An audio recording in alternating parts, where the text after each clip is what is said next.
kepada kematian. Dan pikirkan, kalau mungkin mereka orang-orang yang sudah meninggal ini, mereka wafat dalam keadaan membawa Islam, mereka wafat dalam keadaan husnul khatimah, bagaimana nasibnya dia nanti ketika meninggal? Apakah juga menjadi orang yang beruntung sama seperti mereka? Mati dalam keadaan membawa Islam, membawa iman, mati dalam keadaan husnul khatimah. Atau na'udzubillah justru sebaliknya. Makanya sampai dikatakan kalau ada orang yang mati, yang harusnya kamu tangisi itu bukan orang yang mati. Kenapa? Orang yang sudah mati sudah selamat. Dia sudah matinya bawa Islam, matinya bawa iman, mati husnul khatimah. Khalas. Yang perlu ditangisi dirinya itu sendiri.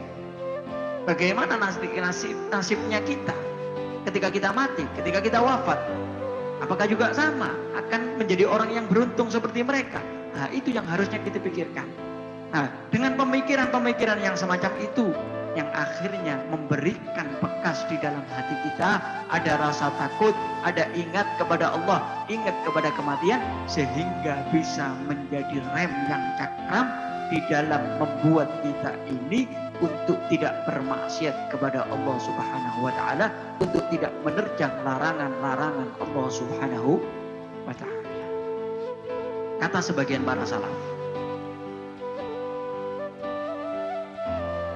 lihatlah segala sesuatu di mana kamu kepingin matinya dalam keadaan seperti itu, yaitu lazim. Kamu kepingin meninggal dalam keadaan baik, maka lakukan yang baik-baik supaya matinya dalam keadaan baik. Kalau memang kamu kepingin matinya itu dalam keadaan yang indah, lakukan hal-hal yang indah, maka itu akan kesampaian. Seseorang itu akan dimatikan, akan diwafatkan tergantung bagaimana di masa hidupnya. Kalau di masa hidupnya perlakuannya, tingkah lakunya baik, maka insya Allah ini akan kebawa sampai dia meninggal, akan terbawa terus. Makanya di dalam kita beramal, yang paling penting itu bukan banyaknya, bukan, tapi yang paling penting itu istiqomahnya. Lah itu loh,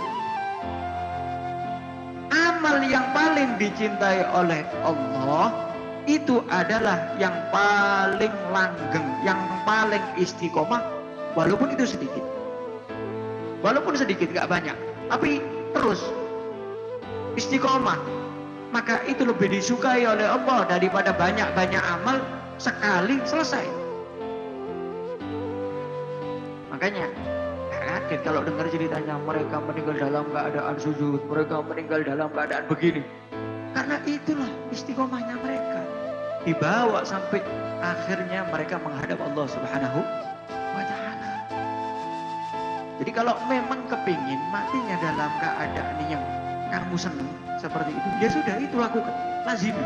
Barang siapa yang ketika kematian itu datang kepada dia dalam keadaan nyari ilmu, tujuannya untuk menghidupkan daripada syiar agama Islam, maka orang yang ngaji seperti ini, orang yang nyari ilmu seperti ini, nanti bedanya antara dia dengan para nabi hanya satu derajat bedanya.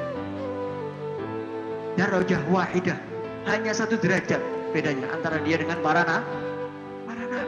Mereka mengharapkan kedudukan itu. Jenengan tidak apa-apa, bib saya telat belajarnya, saya gak jadi orang itu. Yang penting istiqomah ngaji. Sampai istiqomah ngaji, pengajian, masya Allah, selama gak ada udzur, sampai hadir terus. Ada jalsatul itsnain, gak punya udzur, hadir, niat ngaji.